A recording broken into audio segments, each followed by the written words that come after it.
Hi,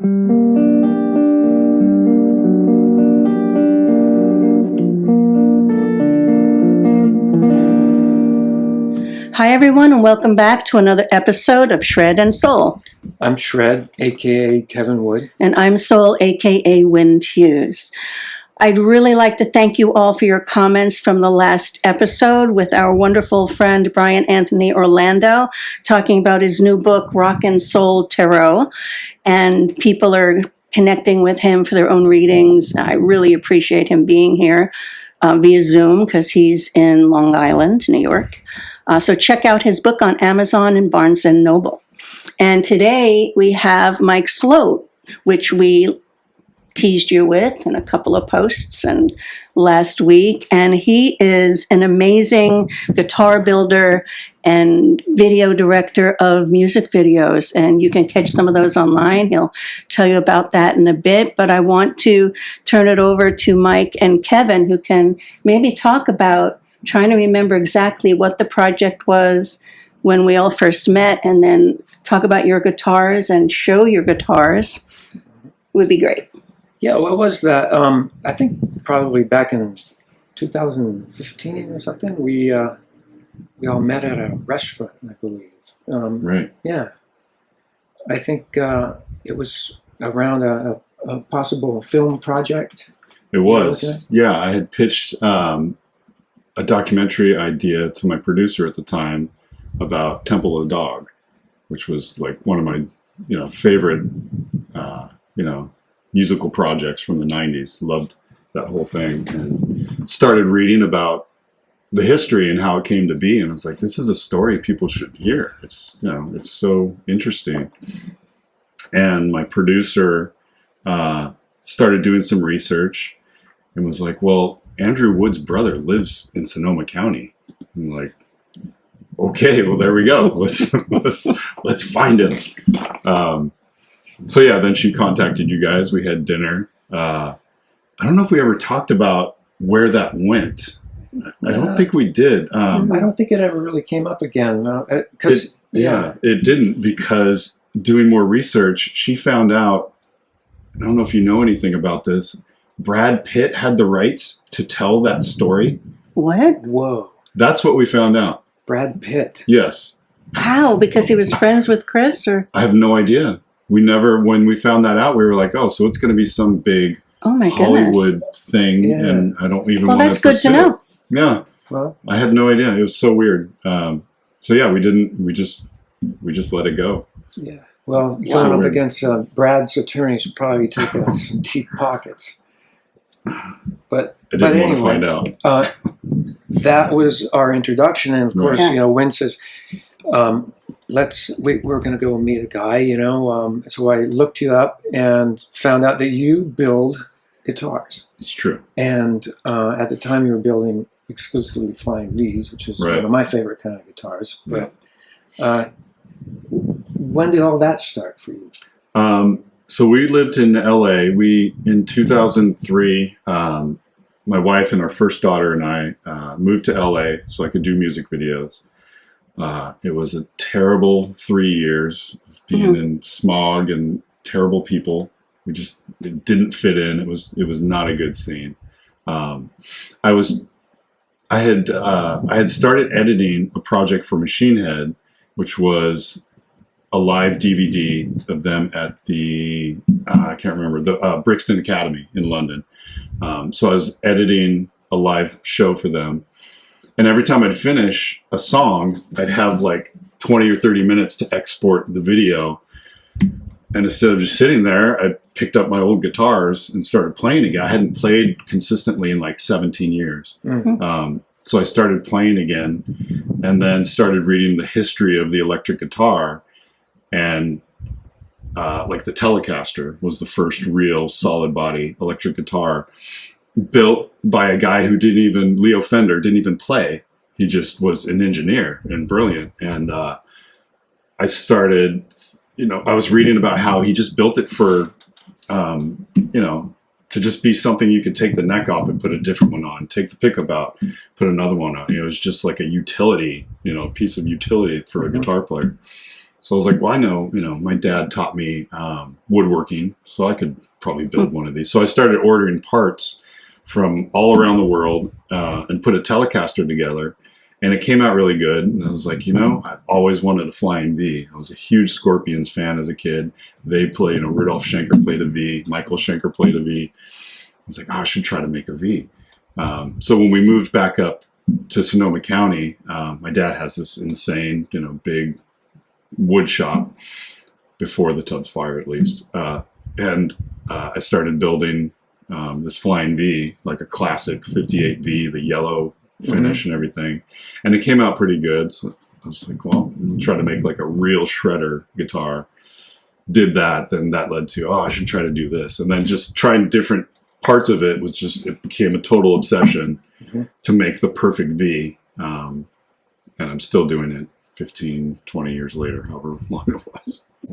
Can we go a little deeper into how a lot of people say, okay, I'm going to make a guitar, right? So they go on eBay and they buy a body. Right. And they buy a neck and they buy some hardware and stick it all together. Mm-hmm. I've done that. I've bought a couple Warmoth necks from Craigslist and put it all together. And, right. I always find that it takes some setup. Oh, yeah. Sending it to a guy that knows what he's doing to, get it all straightened out for you. Mm-hmm. So as far as building a guitar, are you talking about building a guitar from raw wood? Oh, yeah. Yeah, definitely. 100%. Yeah, taking chunks of wood, cutting them down, routing them, doing the whole thing. Mm-hmm. At first, when I first started, I would get a fretboard that was slotted and radiused.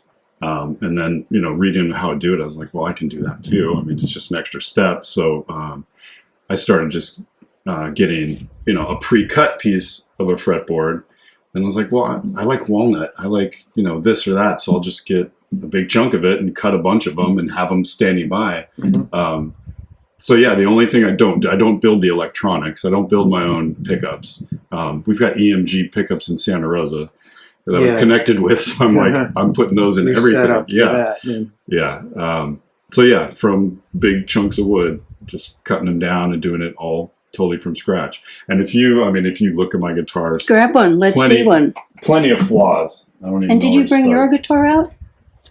My guitar's right over there. This is an older one that I made. This one, the kind of typical super glossy finish. Mm-hmm. It's got I think it's an alder body with a maple top. Totally. This one was like, it's been through some action. This was my number one guitar for like 8 years, playing on stage and stuff. So how do you get this effect on the front? That grainy. Is that the actual grain of the wood? Yeah, that's the maple. They make. And you've painted or tinted it? Yeah. This one came out. I wish it was a little more shimmery. I used too thick of a finish on it to really see it. But that's just the wood. That's the figured maple that you can buy. And then the sound of this guitar, I mean, how would you describe it as far as? Super heavy. This one's really, this one's number one for recording and playing live because it was so heavy. It has 24 frets. Sweet. It's got ebony fretboard. Super, like I really polished the frets so it would be really fast. Really low action. So this was an older one. This one's probably at least 10, maybe 15 years old. Mm-hmm. She's beautiful. Yeah.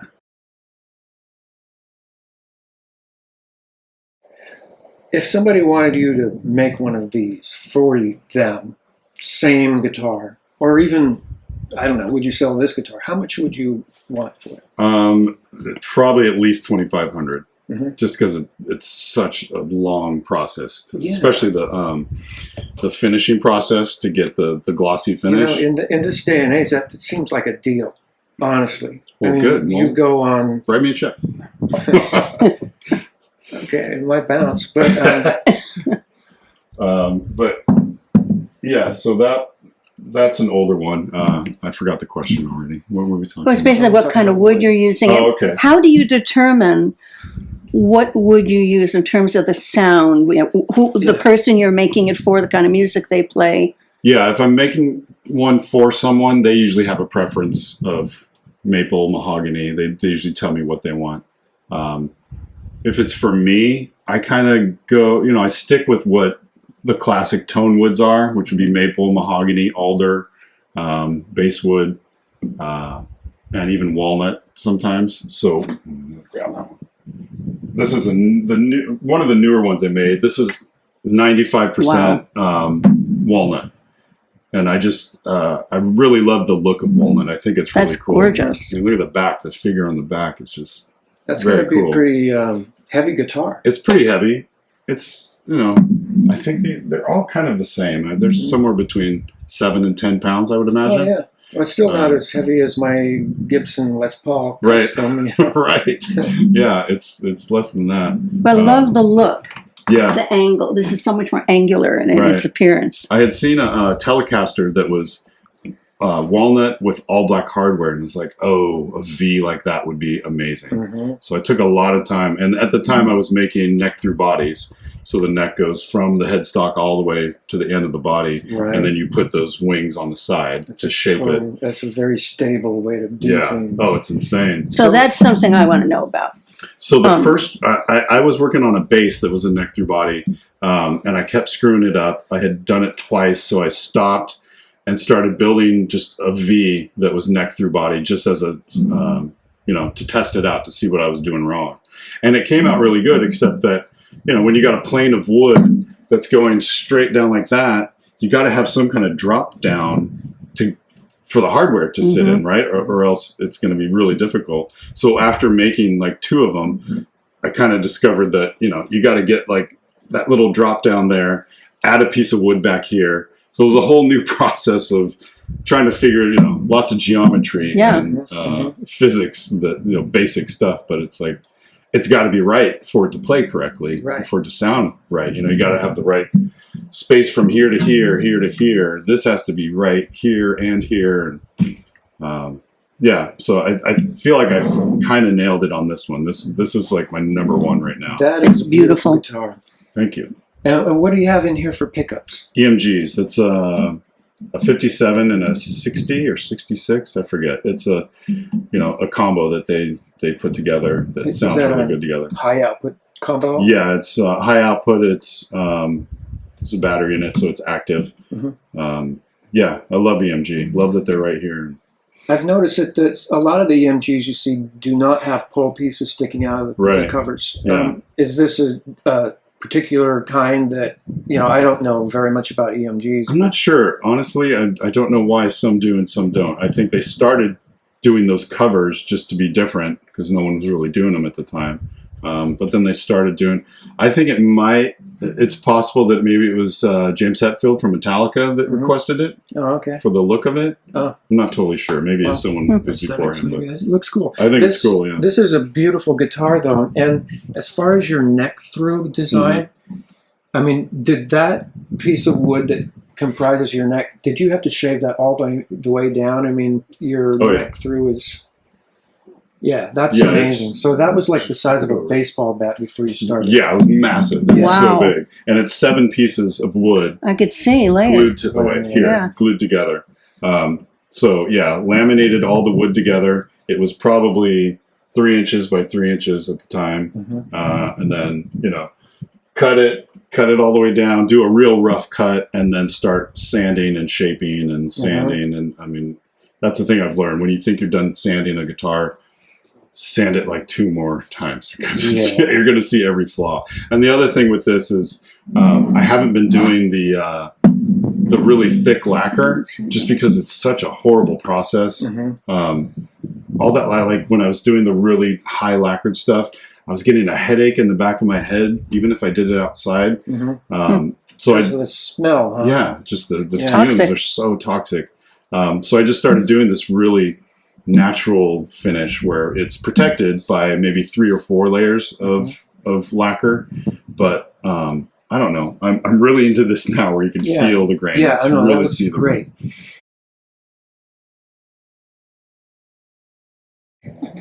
That looks beautiful. And then looking at your inlays, what is that? Now you did those yourself too, right? Yeah. These are all from scratch. That's really Is that difficult. pearl? Mother of pearl? Mother of pearl, yeah. These might have been fake. I don't remember if they were real or not, but I had pieces sitting around forever. Where do you source your ebony? It's usually, well, there used to be a luthier supply company in Windsor, and they went out of business, I think, last year. So I just started looking on eBay. Just grabbing what you can. Yeah. Yeah. No, that's pretty impressive to have such a beautiful dark ebony. I know, it's like tight too. Yeah. It's really a nice piece. How Yeah, long thick did it this is. take? I don't know. People ask me that, and I don't really. Like roughly, are we talking a month? Are we talking 10 hours, 100 hours? Depends on.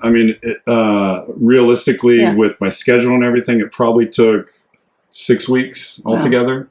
If I worked right through, if I had 8 hours a day to just do it, it would probably be half of that, I would imagine. Wow, that's pretty fast. Yeah. It is. But that's a lot of time. It is. Yeah, 2,500 is not enough. that's probably true. Well, My aunt don't tells me that. give her any ideas. Well, we're going to bring out your baby because your baby was more than that, and it's gorgeous. What else do you have for us? And the difference in quality. One of the things while you're pulling them out, what is the difference in terms of the sound quality of the guitar if the neck goes through or if it's not? Are you screwing them and gluing them in when you're attaching the neck to the body? It depends. Like, the blue one is a glued-in neck, so you can see it's got that much glued into the body, so it's not holding on to that much. There's not that much. This one's a Whoa. a bolt-on. So this is a carve. This is what I really love to do. Is these carved tops that just make it a little more artistic. This one I made after Eddie Van Halen died. I wanted to do some kind of tribute guitar. So you can see it's got his dates. EVH 1955 to 2020.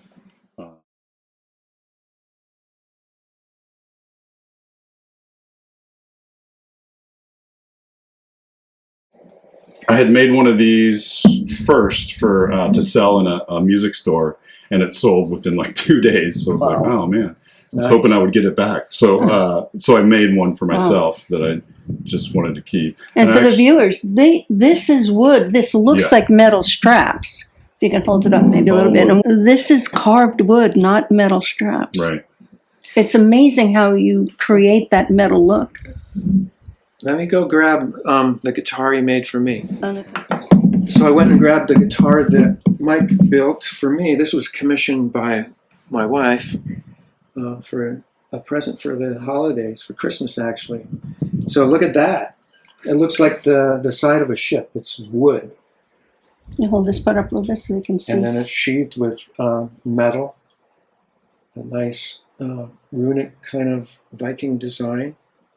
But this is wood. This isn't metal. All wood, yeah. Yeah. Yeah, I carve it in, and then I do a process where, many, many layers of paint to make it nice and thick, and then cover the entire thing in black, and then scrub it away with steel wool. So it gives it that burnished look at the same time while it leaves, in the low areas, it leaves black so it looks weathered. How do you get this metal sheen? Because it looks as though it's metal shining. Just polished with steel wool. That's it. I mean, a special paint? It's a metallic paint. Okay. It really comes out after you start polishing it. It reminds me of a Japanese technique that I saw. Where they take and they burn the wood. And polish it down. Yeah. Yeah, that's cool. I want to try that actually. I've been experimenting with burning wood. And Mike put in Nordic symbols for Kevin. There's some Celtic and Nordic symbols for his ancestry, things that were important to him that are just, it's so personalized and it's so beautiful.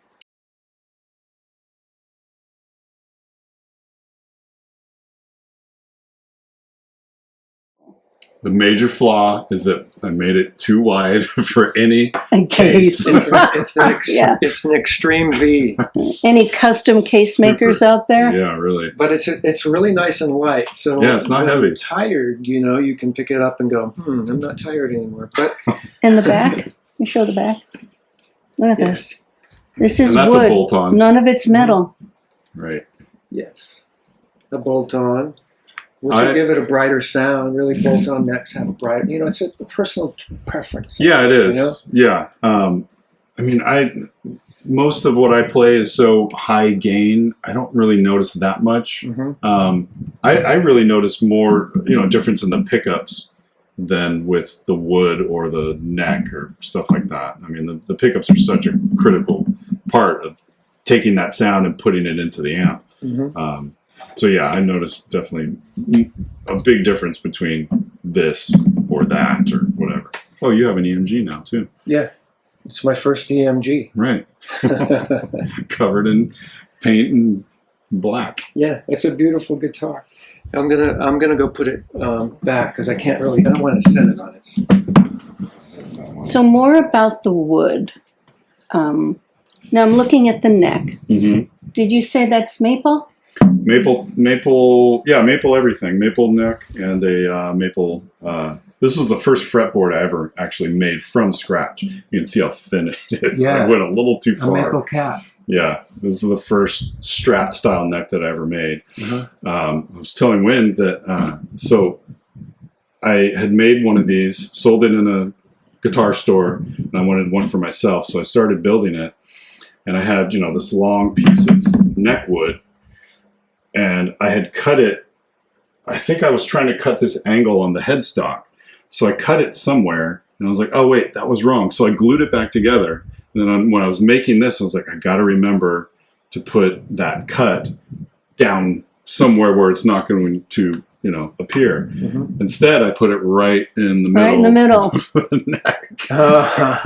So I was like, all right, I guess this one's mine for sure because I'm never going to sell a neck that I had cut in half. And there's not much, surface area to hold on to. So I wanted to. But it does, it's got the rod. It's got a steel rod in there. It's got the fretboard. Sure, So it's fine. Is that ebony in the frets? the frets? Yeah. The frets are, it's usually just a steel alloy with just Maybe black she's dot. talking about your dot. Oh, Yeah, the dots, too, they're the just dot, plastic, thank you. plastic dots, yeah. And how Nothing do you special. get? All right, so this is textured. Did you carve this? Yeah. You can't feel it, but this is all raised, and it almost looks like sky, clouds in a storm, or water. Yeah, that's what Crested waves. That's exactly what I wanted. I wanted some kind of weird background with solid stripes on top of it. I know from the naked eye, it looks like you added these after the fact, but this is actually carved out. Yeah. Yeah. With all of these intricate details. Right. Yeah, it looks Yeah, like he very- laid the metal on top of the wood, which looking at it Very now, nice work. it's ominous. That's a pirate's guitar, and those are the white caps in a really dark ocean storm. I like that. And this is like the, what do you call the old trunks, the steampunk Oh, yeah, kind yeah. of look. This one's modeled after his, Eddie Van Halen's black and yellow one that he ended up giving to Dimebag Darrell's family when he was buried. They put that in his actual Wow. guitar in his coffin with him. Wow. And I've made other Eddie Van Halen guitars, and I had never made the yellow and black, so that's when I did this So one. the stripes correspond to the yellow and black. Yeah, they should be pretty much exactly what were on there, on his. I saw Eddie Van Halen play that when he came to Seattle in, I think, 1980. And I think it was probably a pretty rare guitar for him to be seen playing. I think so. Yeah. Yeah, by then he was probably playing the red, the white and black that he had painted red. Yeah, that one actually didn't appear at the show I saw. Oh, really? Yeah. Wow. Yeah, it was before, maybe even before he painted it red. Oh, yeah. Probably Yeah. could have been, yeah.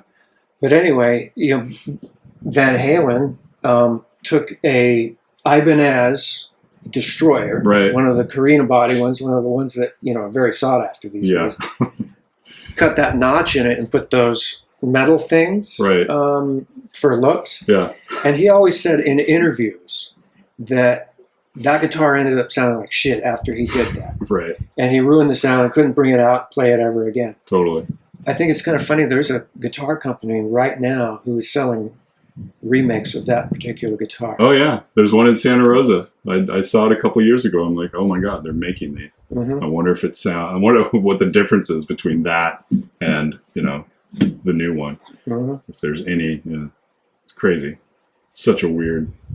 But that's what he did. That's what he always did. You did make an Explorer-shaped I guitar did. over here, though. So this is called the Crimson Stave. So staves are the slats of oak that are used to make wine barrels. And this guy, I bought some wood from this guy. He was like, "Hey, check out these wine barrels." So I took a bunch of it, thinking I would do something with it eventually, and ended up doing this top for this guitar. So it's got a mahogany body, mahogany neck, all gold hardware, EMG. What is that? I think it's a 60. No, it's 57. Just one single pickup, wraparound neck, just to keep it really simple. It's like fully adjustable wraparound neck, which I think is really cool. Nice piece of hardware. But yeah, so it's. So I can see this is almost like a veneer, but it's thicker. It's laid on top of the body. Exactly. Wine barrel inside. Yeah. Yeah. So I just kept it. You can see there's so many different sizes. I just kept it exactly what it was and just cut it to the shape as I went, just so it would have these different things. This belongs in a winery venue. Yes. Someone that owns a winery and plays music. Right. It has a nice tasting room that needs a cool. Yeah, isn't there someone slick locally guitar. that around there? You would think there would be a million of them. Yeah. Right? I bet the thing plays like a dream, though. I mean, I'm I just love looking at the action and Yeah. nice big frets, nice neck, flat neck. Yeah, I'd be ashamed to hang that thing on the wall and not I know. have anybody Right? play it. I started playing it with my metal band a few months ago, and I was like, oh, all right, maybe it stays with me. I don't know yet. It was really fun to play, and it sounds great. And it's nice and heavy. Love the weight of it. This is probably the heaviest one I've ever made. Feel that. That seems pretty heavy. Oh to yeah, me. no, that's heavy. Like this oak is like really dense and you know, it's pretty heavy on its own. I've got a 83 Explorer, Carina wood Explorer, and and it's probably about that heavy. Oh really? Yeah. Wow. Carina. Yeah, they don't make those too much anymore. No, actually, it was painted black when I bought it, and I during the '80s I got crazy with it and spray painted it white. And Oh, really? because it's like $400 guitar, Right. Nothing really too bad. Yeah. And I put a Kaler on it, and I got tired of the Kaler. Kalers were just so problematic. They don't stay in tune. Yeah. Anyway, so I tore that out, stripped all the paint off of it down the wood, and what do I have? A Carina wood Explorer underneath all that black paint. Wow. So, long story short, epoxy resin filled the hole from the Kaler Oh. and had it sprayed back to its original black. Oh, cool. Yeah. Nice. Mhm. Wow. That's a lot of work. Getting all that paint and lacquer off there. Ugh. Yeah, that took forever. I've Yeah. I've Zip made strip. I made a couple Eddie Van Halen replicas, the red, black, and white. And every time it's, you know, someone gives me, you know, it's a like a sunburst Strat. I'm like, oh, I got to take the lacquer off, and you know, have the mask and the goggles and everything for days trying to get it off. It's nasty stuff. Yeah. I've seen those thick finishes on the newer Fenders. They're horrendous. Yeah, it's too much. Yeah. Is there a guitar that you would say you made for someone that has the most meaning for you, either personally or someone whose music you loved and they bought one of your guitars? I've done one of my main music video clients is Machine Head, metal band from the East Bay, who, you know, they started in '94. They got really big. They went away for a while, and then in the early 2000s, I started working with them, and they made a huge comeback and are doing incredible tours in Europe and US now. But I started. So Rob Flynn, the singer, and former guitar player Phil Demmel, I started, they were V players too. Phil would play Jackson's, Rob would play Gibson style. So I started building them guitars that I was trying to get to them by their 50th birthdays. This is a few years back. Didn't make it, but kept working on it and was finally able to give them to them. And they were very cool. They were like, Rob's was, I took the Machine Head crest that had lions on the sides and the logo, like the diamond logo, and kind of split it apart. So his guitar had, I can send you pictures, has 2 lions going up the side, the crest, the Machine Head logo in the middle underneath the strings with daggers coming out, like really intricate, like carving. Sounds gorgeous. And then Phil is a big Randy Rhoads fan.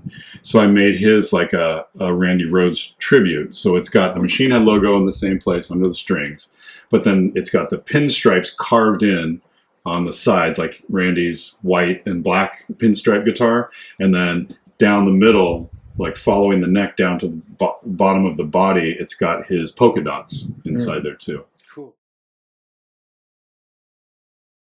Yeah. But I had been hinting to Rob that I was doing that, and he was like, "What are you building guitars for? What are you doing?" And sent it to him, you know, drove it out to him, and he's just like blown away. And then Phil didn't know what I was doing, and I showed up right after he played golf. He's got his golf outfit on, opened up the back of my car, and he's like, "What?" So it was pretty cool, you know, experience to give someone a guitar. And I've done that a few times with friends that. Like my friend Luis that I play in a band with right now, years ago when I was building my second guitar, I guess I had double ordered everything. So I was building 2 at the same time. So I was building mine that would just turn out to be not so great. I was seeing how fast I could build a guitar, and just so many problems, so many flaws in it. So I took the time to make his a little bit better, and it came out, I thought, really cool. And that one, I think that one's pretty special. And videos.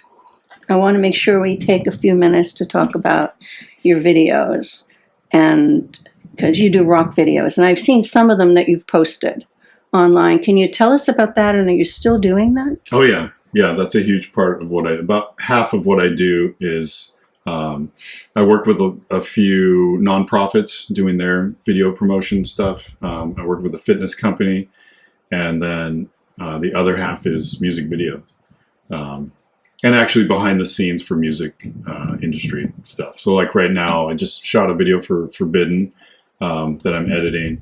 I've been spending the last 6 months off and on with the band Testament doing behind the scenes for their new album. So I'm trying to wrap those up, but the last few years have been really crazy for music videos. It's been a lot of work. Cool. A lot of Bay Area bands, mainly Bay Area bands, unsigned bands, and touring, anybody. Yeah, and it's not just metal. I've done a lot of metal video. That's probably the most of what I've done.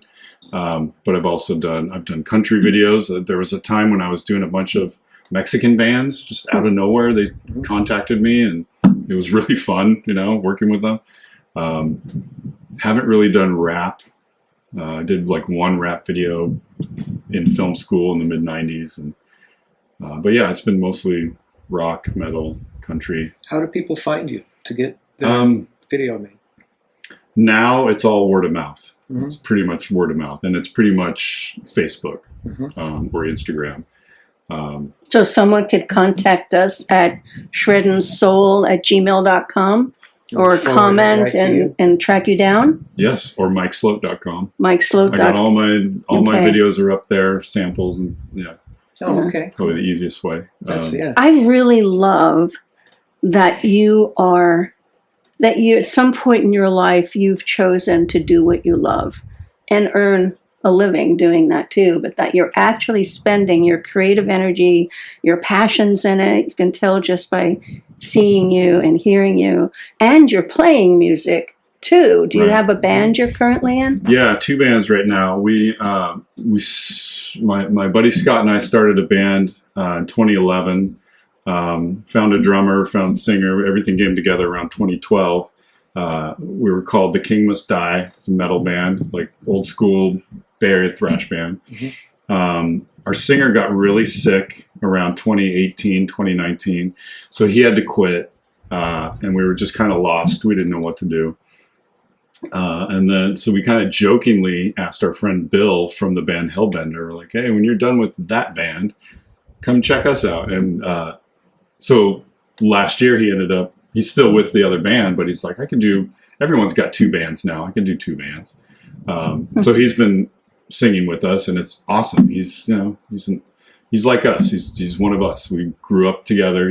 I think he went to high school with my brother. So